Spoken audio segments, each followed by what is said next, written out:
What's up guys? Welcome back sa Tip Ride TV. So ayun guys, nakarating na tayo sa Mount Samat. Ayan, teka sa likod ko. Ayan guys ang entrance ng Mount Samat.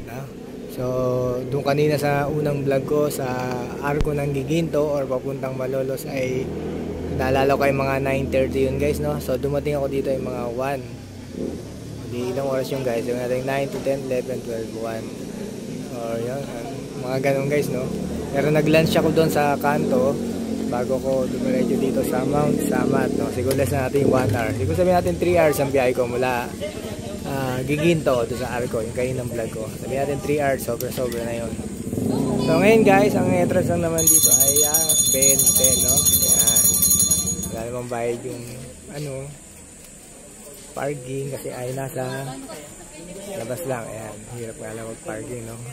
Pag ganun pa island. Ayan. Tapos ngayon guys ay medyo hindi ko mabablog yung museum, yung pa naman yung maganda dyan, tsaka yung malaking cross, no? Nare-renovate daw at 2 years pa raw, after 2 years pa raw bago siya magagawa. Ang tagal, no? Bagay, saka 2 punta na ako dito, hindi pa rin siya na-renovate, no? Ang inaayos lang dati ay yung escalator ba yun? Elevator. Yan. Ito guys yung entrance. Yan muna ang aking vlog, no?